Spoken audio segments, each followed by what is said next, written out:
And while I'm getting this up, please do put your name in the chat so I can make sure that I get your attendance correct for today as well. I'd appreciate it. So let's see.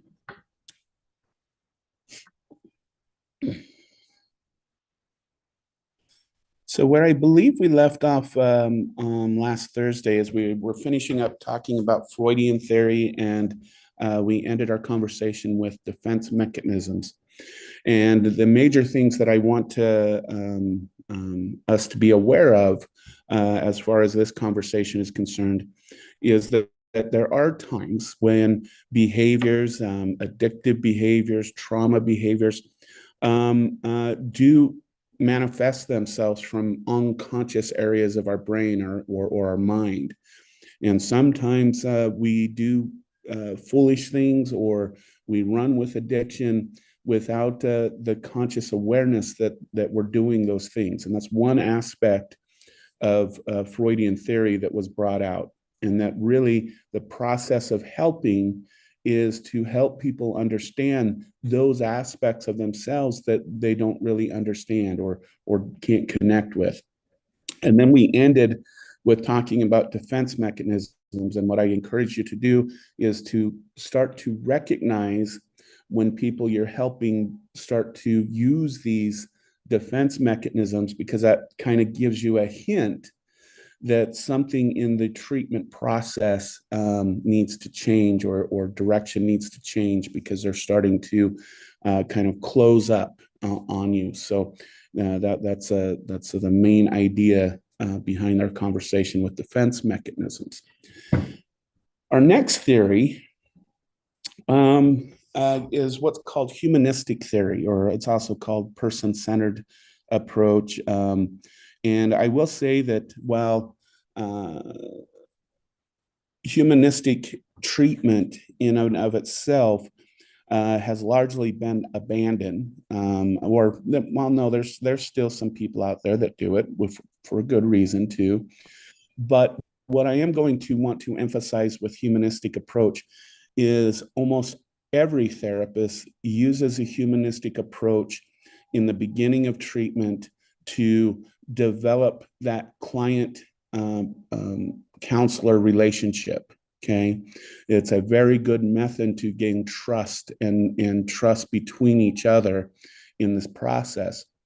And even with group work, we use some of these techniques to make connections between group members, role model healthy development of boundaries and behaviors. So I just want to kind of emphasize that this is an important part, even though humanistic approaches as far as the complete treatment modality has been dropped for more favorable treatments, such as cognitive behavioral therapy and those approaches. So, but what is humanistic approach? The humanistic approach is basically the feeling that persons have, we have the capacity for personal growth.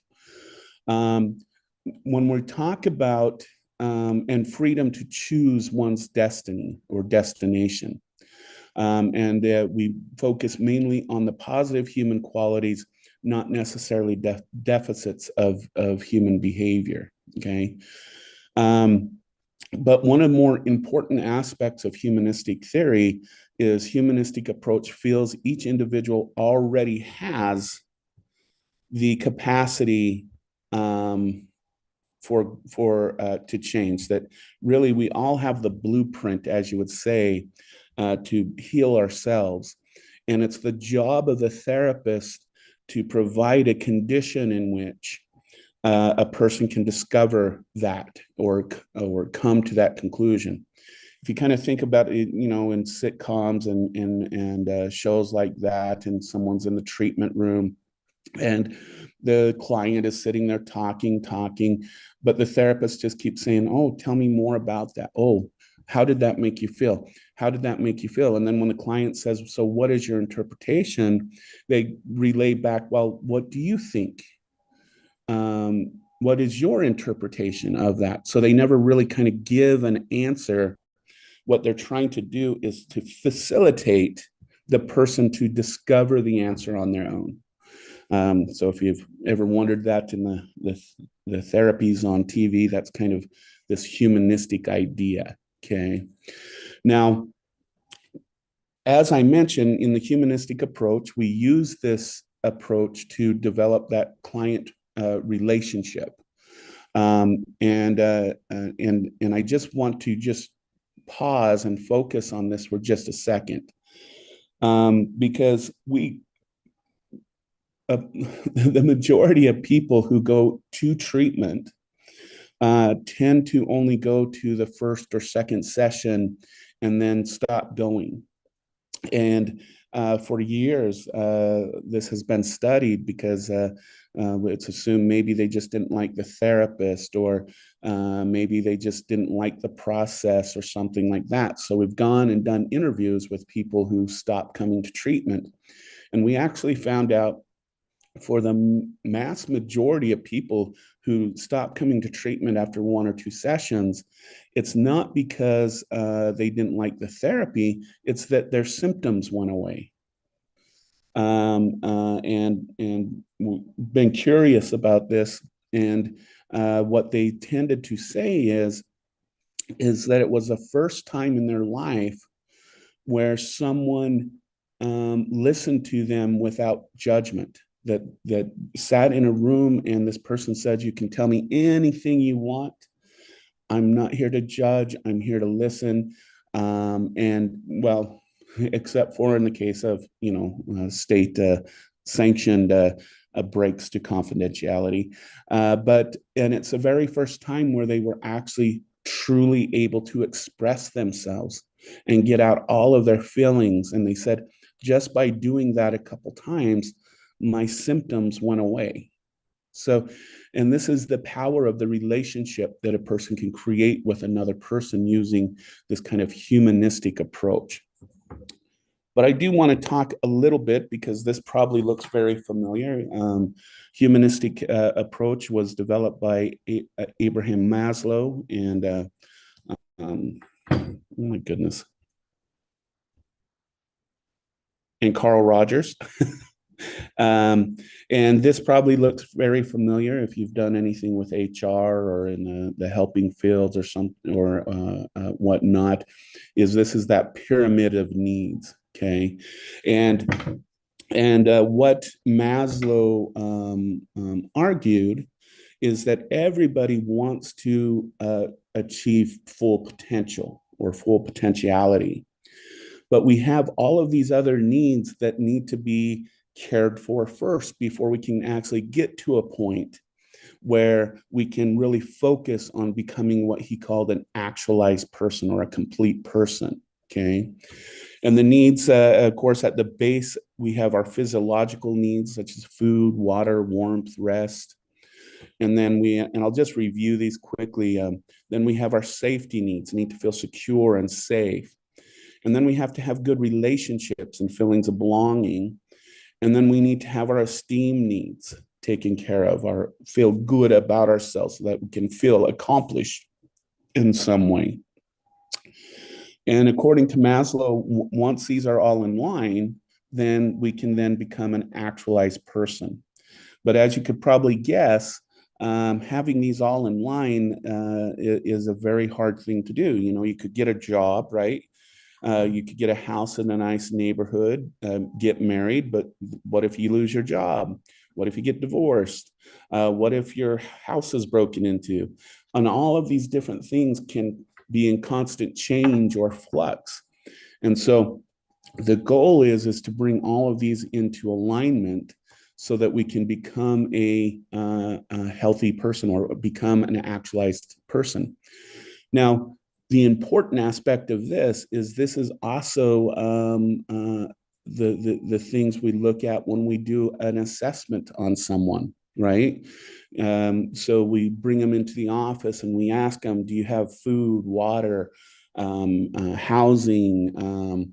Do you live in a safe neighborhood? Is there domestic violence in the home? Is there gang issues in your neighborhood? And then we look at their relationships. Do they have good relationships with their family and friends and coworkers and intimate partners? And then we look to see about themselves? Do they think well about themselves? Do they have anxiety or depression or some of those other types of psychological issues that can interrupt a person from being successful?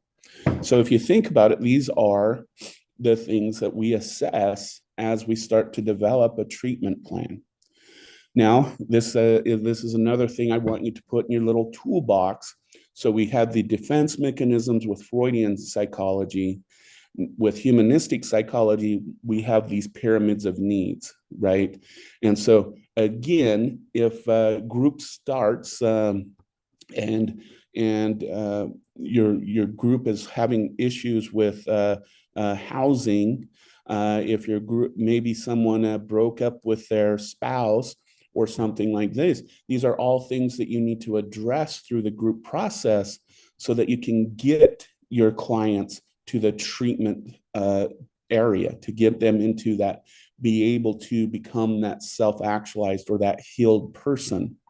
So a lot of times when we start groups, we ask our clients to give us their week in review. And as a therapist or the facilitator, we are constantly assessing these. Where is my group as a whole with how they're feeling about themselves, their relationships, safety, and physiological needs? Are these being met so that you can have a successful group? If, on the other hand, there's major emergencies, you may have to slow down the group and focus on ways they could overcome or fulfill that need before you go on to the formal treatment components of a support group or a therapy group. Okay. So that is Maslow's idea. Now,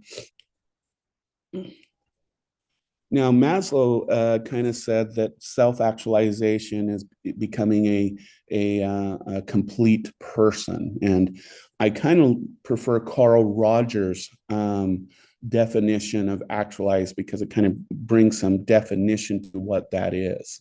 Okay, Carl Rogers differentiated between the ideal self and the real self. Okay. The ideal self is that person we ought to be. Okay, so it's this person. So the greatest parent, the 4.0 student, the best at the job, the best at karaoke, or the superstar, or it's who we think we should be or ought to be. And then we have our real self. This is the person who actually exists. This is the parent who makes mistakes. This is a student that once in a while doesn't get a concept. It is the I'm only at good karaoke after a few drinks. I'm not going to be a superstar. I'm not going to be a Taylor Swift or something or that. I'm just here. I'm here. This is me. Okay. Now, for Rogers, becoming self-actualized is when these two things are one and the same. Okay.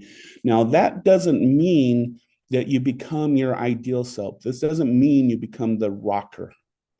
It means you have a realistic alignment between who you ought to be and who you are. And those two are aligned with each other.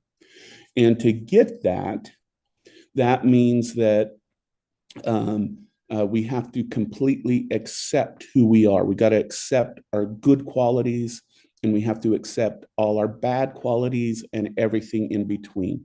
We have to come to a complete acceptance of oneself. Okay. Now, if you could imagine, complete acceptance of oneself also means you can accept other people for who they are. So a person who is actualized in Rogers' terms are those people who are able to work with, for example, felons, violent offenders, rapists, all of those individuals that society would rather just put in a corner and forget about. Because what these individuals do, these actualized people, is they understand that let's look at, for example, pedophilia. Being a pedophile is just one aspect of a person. That's just one component of who they are.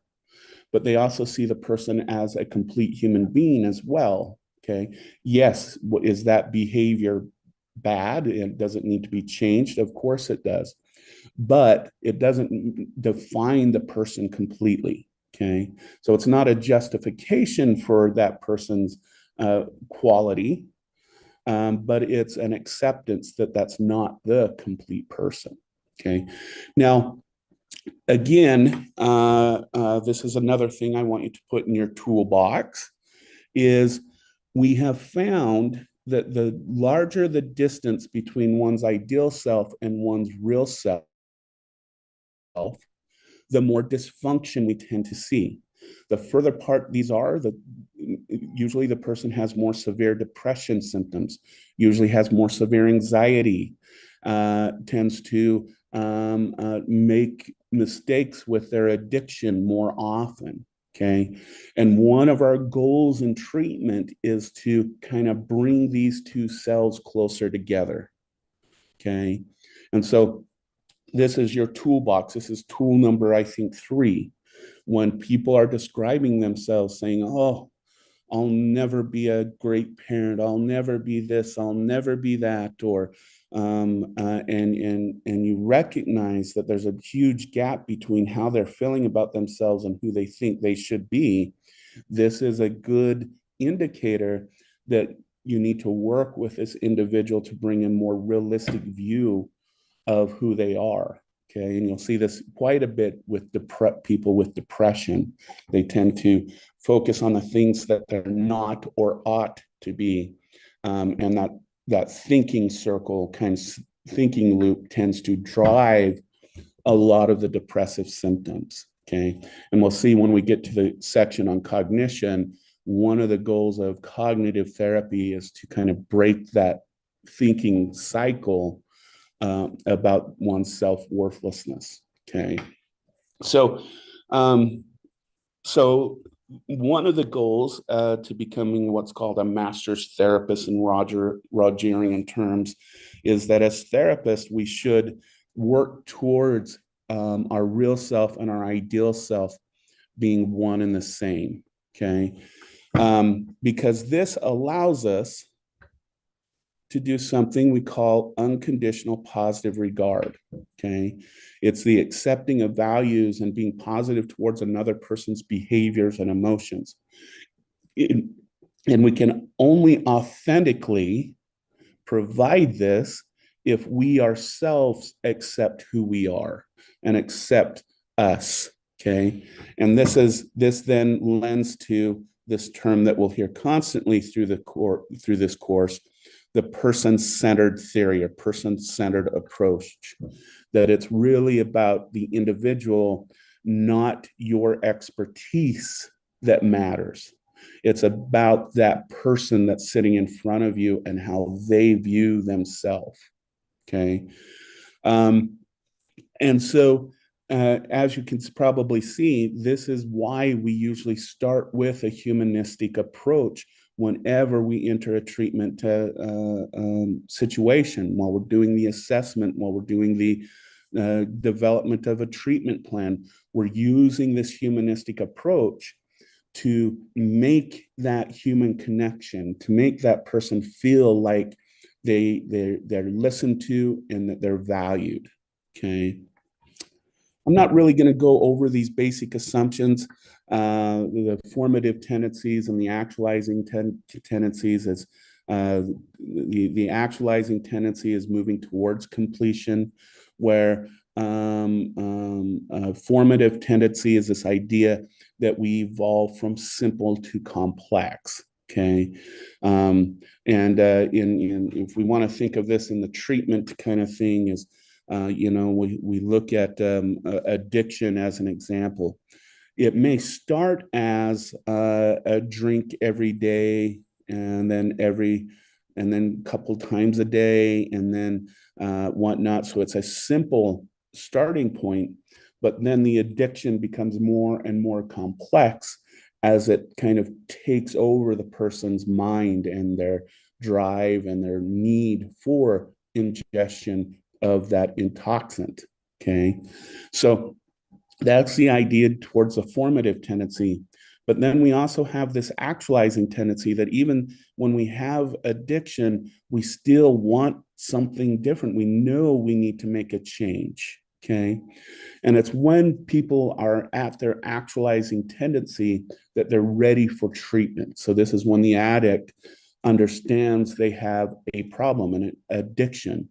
Um, it's when someone with a mental illness uh, doesn't allow the stigma of that mental illness to interrupt their ability to get treatment or to make life better, as you would say. Okay. All right. So that's a humanistic approach. And we're going to come back to this about the techniques of developing a client provider relationship. So this is just kind of a preview of this right now, but we'll come back to these skills as we move throughout the course.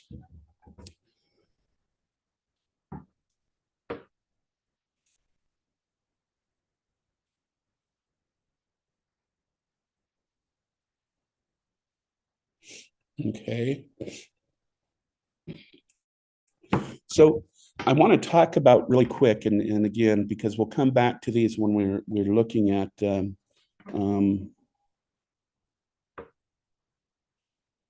when we're looking at treatment modalities later in the course, but I do just kind of want to mention them briefly, and that's the cognitive approach and the behavioral approach.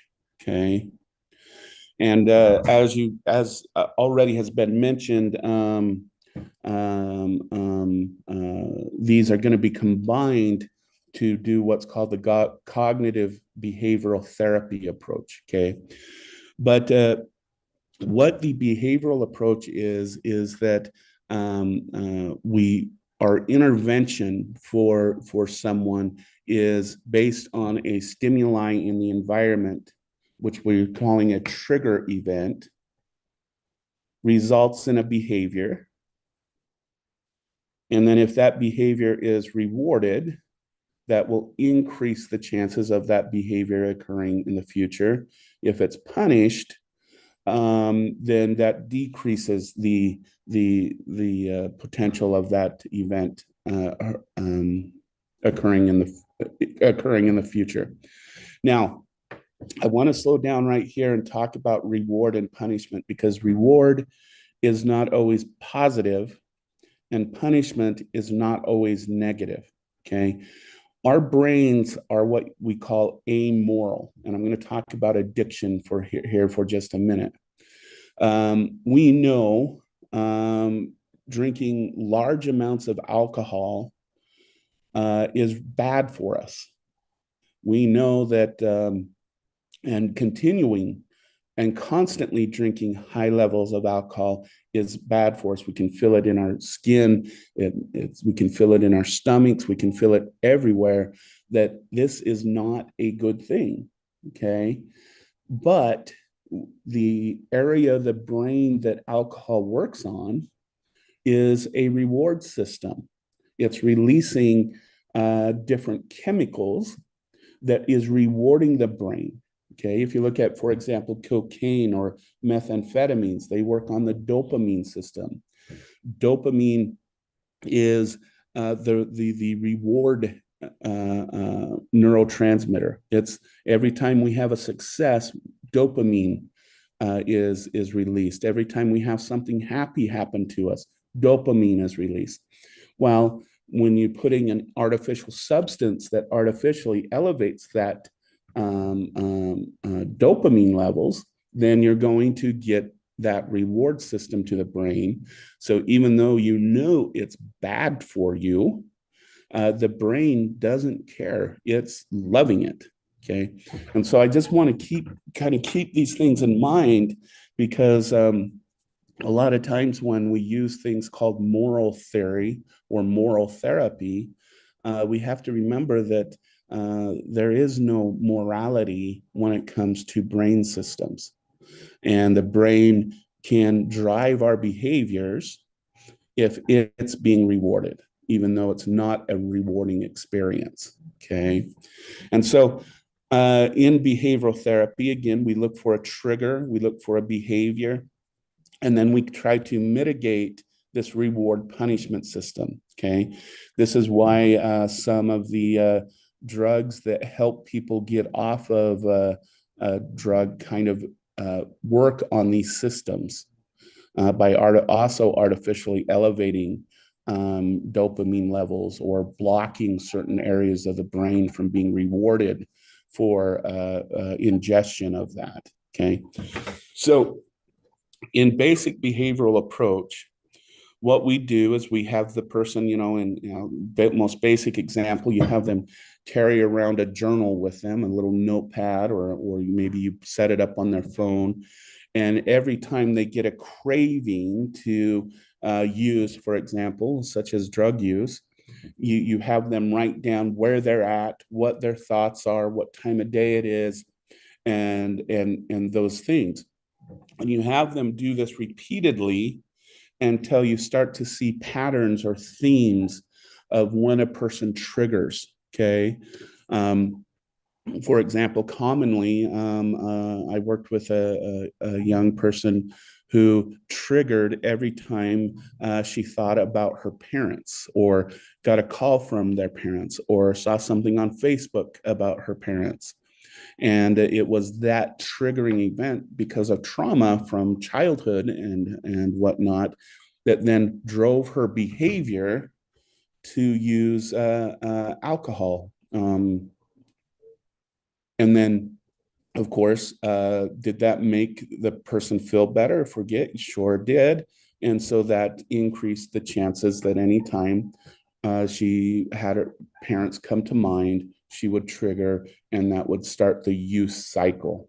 Okay. The other things that we do with the behavioral approach is we want to see patterns. Okay. Human beings are probably the most predictable species that I know of. We love routine. Even when you don't think we have routines and we think a lot of people I've worked with feel like they're very random. They're not always the same. But when they start recording it, they start to see themes and patterns that we all do, that they do, that then also become what's called ritualizing behaviors that result in the eventual ingestion of a drug. Okay. We also see this with trauma and mental illness. We see that a lot of times depressive symptoms or traumatic symptoms are triggered by something in the environment, which then drives the person to do depressive or trauma type behaviors that then are reinforced. And then again, that trigger becomes tighter and tighter, almost to the level where they can become unconscious triggers without us even consciously recognizing that they're driving our behavior. Okay. Now, that's behavioral. Okay. When we look at cognitive, we're putting something in the middle, we're putting a thought. Okay. So, let's say an addict. I'll go back to the example I had. Young person sees a picture of mom on Facebook and starts to think, "Oh, geez, here I go again. I can't. Oh, they always hated me. I'm worthless. I'm stupid. I'm da da da." But alcohol makes me feel better. It numbs me. So then I go and do some behavioral ritualizing towards ending up drinking. And then, of course, did drinking help me forget about mom in the appraisal process? It certainly did. And so that reinforces that thought that parent equals trauma. Alcohol takes away that trauma. Okay. And so this is now the thought process. And the idea behind combining them when we get cognitive behavioral therapy is we have different areas of intervention. We can intervene on the trigger level, the thought level, the behavioral level, and then the afterwards or the appraisal level. So we have the idea behind combining cognitive and behavioral approaches is it gives us several levels of intervention, and it allows your client to build different tools dependent upon where they are in the cycle of, for example, drug use or mental health or trauma. Okay. So again, I'm just kind of doing an overview of these right now because as we get to examples of different treatments, I think it'll become much clearer. But I just do want to emphasize that this is kind of the approaches that are used today to try and develop some type of treatment modality to help a person with a problem. Okay. All right. So yeah. So I didn't know I did this. So this is the combined thought, behavior, reinforcement, evaluation. And at every one of these points, at each one of these circles, we have an intervention that we can do. So we could do thought stoppers, thinking errors, those kinds of things here. We can do behavior change here. We can challenge the reinforcement of it and the evaluation of it and help the person develop skills to reassess their symptoms or what they're going through. Okay. Okay. Now, just to kind of go over some other helping models, we just went over a couple general ones for right now. I do want to note that there are things like the medical model. This is where treatment is very medicalized, that you focus on symptomology, not necessarily the whole person. So in the medical model, it's very much about alleviation of symptoms, not necessarily the healing the entire person. Okay. And unfortunately, this is one of the preferred models for insurance companies and the like, is they say, well, if you just get rid of their symptoms, then they'll be fine. And that's what we should pay for. Okay.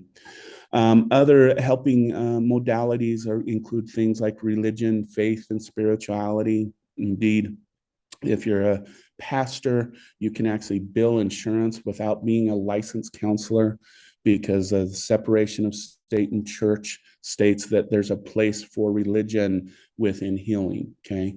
And indeed, as we will see, one area that you can always capitalize on when you're working with someone is if they do have a strong faith or religion, I would encourage you to use that to your favor.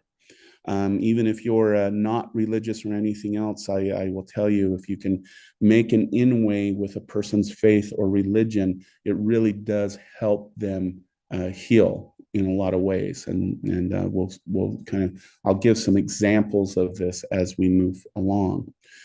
There also is things called conservative versus liberal attitudes towards helping. Okay. Conservative view is the pull yourself up. You're the one that has the problem. You're the only one that can fix it. Pull yourself up by the bootstraps. Put on what other things? What other colloquialisms have I heard? Put on your big boy underwear. Grow up. It's that kind of attitude that the person has to change. They have to just become a better person. More liberal attitudes is that we have to take a person's situation into account, that it's not just about a person who has a problem.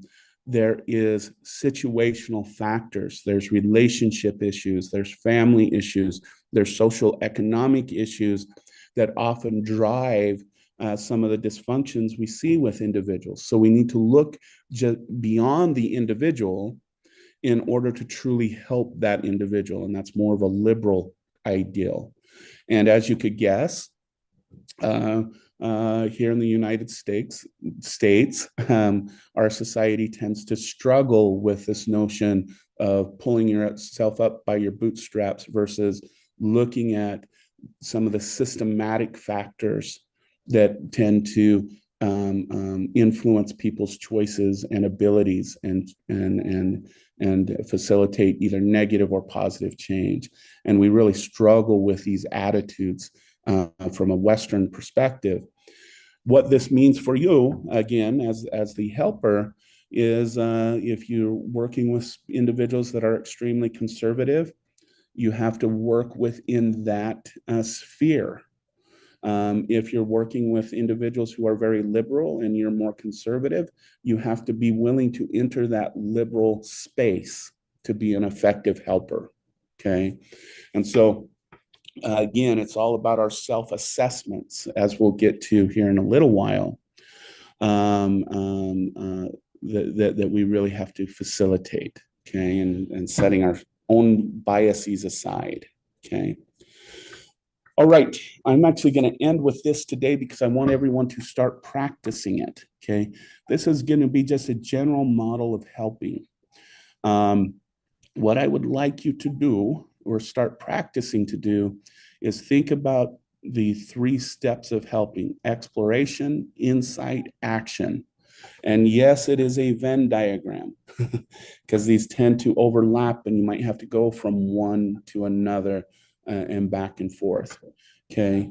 The exploration phase of a general model of helping is exploring the situation completely before coming to some type of judgment about what one ought to do.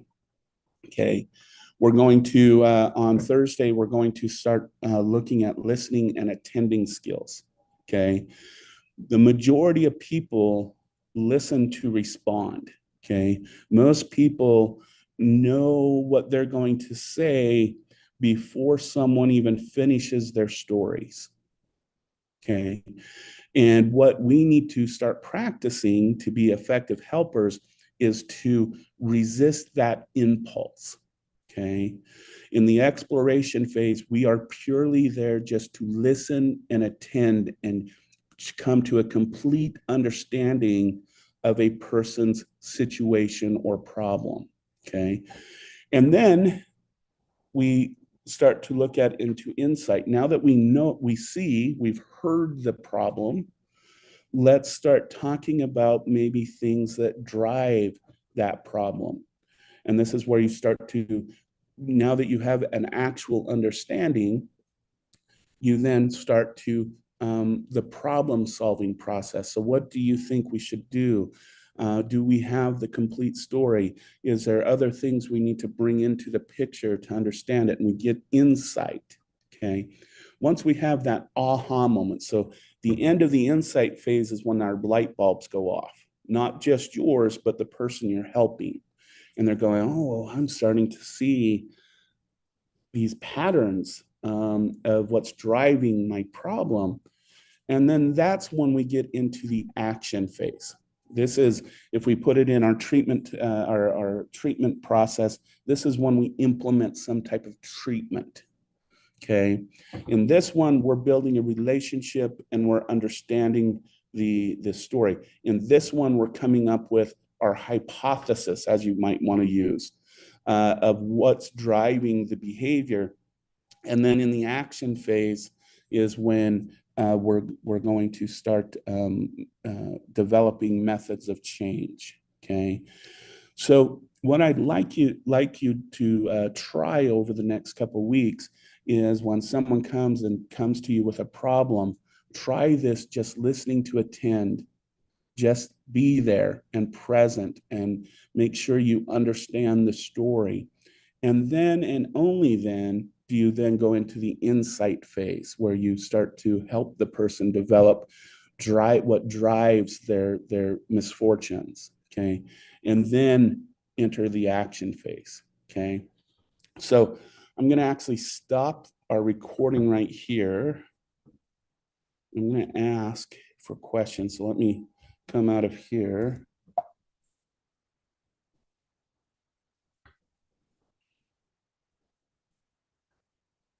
Stop the sharing.